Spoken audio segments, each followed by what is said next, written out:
మన ప్రభు అయిన యేసుక్రీస్తు నామములో మీ అందరికీ శుభములు తెలియజేయుచు ఉన్నాను. తెస్సలోనిక మొదటి పత్రిక 5వ అధ్యాయము 5వ వచనము. మనము రాత్రి వారము కాము, చీకటి వారము కాము. ప్రియ దైవజనమా, రక్షణ పొందిన విశ్వాసిగా మన జీవితాలలో చీకటికి తావు ఉండకూడదు, పాపమునకు చోటు ఉండకూడదు. ఎందుకంటే పూర్వము చీకటిలో ఉన్న మనలను మనం ఆరాధిస్తున్న దేవుడు ఆశ్చర్యకరమైన తన వెలుగులోనికి పిలుచుకున్నాడు. అంధకార సంబంధమైన అధికారంలో నుండి మనలను విడిపించాడు. మనలను వెలిగించిన ఆ దేవుని దృష్టిలో మనలో ఉన్న వెలుగు చీకటి కాకుండా చూచుకొనవలసిన వారమై ఉన్నాము.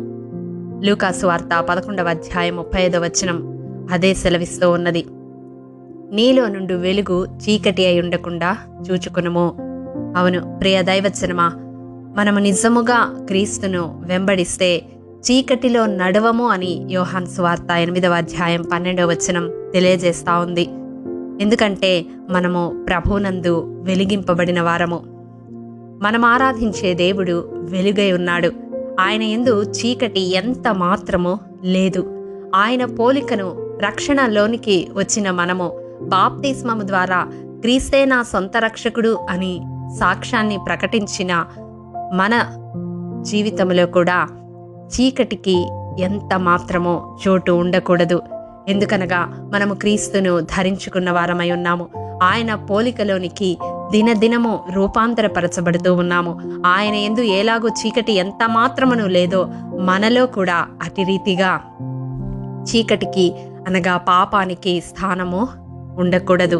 ఏ విధంగా మనము చీకటికి తావు ఇస్తూ ఉన్నాము అని ఒక్కసారి వాక్యపు వెలుగులో మనం చూసినట్లయితే, రక్షణ పొందిన విశ్వాసిగా పెద్ద పెద్ద పాపాలు ఏవి మనలను ఏలుబడి చేయవు. కానీ ద్వేషము అనేది మనలో చీకటికి స్థానం ఇస్తూ ఉంది. చూడండి, యోహాను రాసిన మొదటి పత్రిక 2వ అధ్యాయం 11వ వచనం ప్రకారం, తన సహోదరుని ద్వేషించువాడు చీకటిలో ఉండి చీకటిలో నడుచుచున్నాడు. అవును, రక్షించబడిన నా జీవితంలో దేవుడు ఆజ్ఞాపించినది నిన్ను వలె నీ పొరుగువాన్ని ప్రేమించమని. అవును, ఆయన మొదటగా దేవుణ్ణి ప్రేమించమన్నాడు, రెండవదిగా మన పొరుగువాన్ని ప్రేమించమన్నాడు. మనకిచ్చిన క్రొత్త ఆజ్ఞలు ఇవే. ఆజ్ఞాతిక్రమమే పాపము. ఎప్పుడైతే ప్రేమకు మన హృదయంలో చోటుండదో అప్పుడు ద్వేషము ఆ స్థానాన్ని ఆక్రమించి చీకటిలో మనలను నడిపిస్తుంది. కాబట్టి ప్రియ దైవజనమా, క్రీస్తు ప్రేమను కలిగి మన తోటి వారిని ప్రేమించబద్ధులమై ఉన్నాము. అప్పుడు ఏ చీకటి మనలను ఏలుబడి చేయదు. సులువుగా మనలను పాపములో పడవేసేది ఈ ద్వేషం అనే పాపం మాత్రమే. అవును, అది మన హృదయాలను ఏలుబడి చేయకుండా మనం జాగ్రత్త పడాలి. మనము రాత్రి వారము కాదు, చీకటి వారము కాదు. ఈ ద్వేషము అనే చీకటికి మన జీవితాల్లో స్థానము లేదు అని మనం ఎప్పుడు గ్రహించాలి. అంత మాత్రమే కాదు, చీకటి కార్యాలు కూడా మన జీవితాలలో ఉండకూడదు. రహస్య పాపం అనేది మన జీవితాలలో ఉండకూడదు. చూడండి, యెషయా గ్రంథము 29వ అధ్యాయము 15వ వచనము, మమ్మునెవరు చూచెదరు, మా పని ఎవరికి తెలియను అనుకుని చీకటిలో తమ క్రియలు జరిగించు వారికి శ్రమ. అవును ప్రియ దైవజనమా, అందరిలో ఒక మంచి విశ్వాసిగా, ఒక సంఘ సభ్యునిగా చలామణి అవుతూ, ఎవ్వరికి నేను చేసే పనులు తెలియవు కదా అని చీకటి క్రియలు నీవు చేస్తున్న వ్యక్తివైతే ఈ దినం దేవుడు నీతోనే మాట్లాడుతూ ఉన్నాడు. దేవునికి మరుగై ఉన్నది నా జీవితంలో ఏదీ లేదు. మన రహస్య పాపములు ఆయన ముఖకాంతిలో కనబడతాయని వాక్యము తెలియజేస్తా ఉంది. చీకటిలో నీవు జరిగించే క్రియలు ఎవ్వరు చూచినా చూడకపోయినా లోకమంతటా సంచారము చేస్తున్న దేవుని దృష్టికి అది మరుగై లేదు. ప్రియ సహోదరుడా, సహోదరి, నీవు రక్షించబడిన విశ్వాసివి. నీవు చీకటి సంబంధివి కాదు. చీకటి క్రియలు నిన్ను ఏలుబడి చేయుట దేవుని చిత్తము కాదు అని నీవు గ్రహిస్తూ ఉన్నావా? వాతవేయబడిన మనస్సాక్షితో ఇంకా ఆ చీకటిలోనే జీవించడానికి, ఆ చీకటి క్రియలు చేయడానికి సాహసిస్తూ ఉన్నావు అంటే నీవు నిజముగా వెలుగు సంబంధివేనా?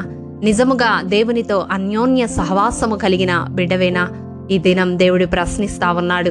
ఒక్కసారి మన జీవితాలను మనము సరిచేసుకుందాము. మనము చీకటి వారము కాము, రాత్రి వారము కాము. ఎటువంటి చీకటి అనగా ఎటువంటి పాపము మన మీద ఏలుబడి చేయడానికి వీలు లేదు. మనము వెలుగు సంబంధులము. జ్ఞాపకము చేసుకుందాము. వెలుగులో నడవడానికి ప్రయాసపడదాము.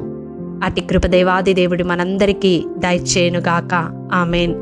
మహాఘనుడా, మహోన్నతుడా, మహాపరిశుద్ధుడా నీ పరిశుద్ధ పాదములకు వందనములు. దేవా, విత్తబడిన వాక్యమును ప్రతి హృదయములో నూరంతలుగా ఫలింపచేయండి. నాయన, నీ వెలుగులోనికి పిలుచుకున్న మా జీవితాలను ఆ వెలుగులోనే నడుచుకునే కృపను అనుగ్రహించి ఏ చీకటి మమ్మలను ఏలుబడి చేయకుండా దయచేసి నీ పరిశుద్ధాత్మ అగ్ని కంచెను మా చుట్టూ ఉంచి నీ దృష్టిలో దేవా వెలుగు సంబంధులుగా జీవించే కృపను, వెలుగు ఫలము ఫలించే కృపను మాలో ప్రతి ఒక్కరికి అనుగ్రహించమని యేసు అతి పరిశుద్ధ నామం పేరట అడిగి పొందుకొని నాము తండ్రి. ఆమేన్.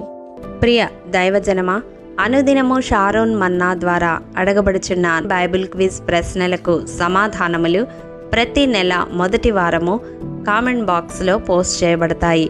కాబట్టి గమనించి మీకు తెలియని ప్రశ్నలకు సమాధానములు తెలుసుకొనగలరని ప్రభు పేరట మనవి చేయుచూ ఉన్నాము.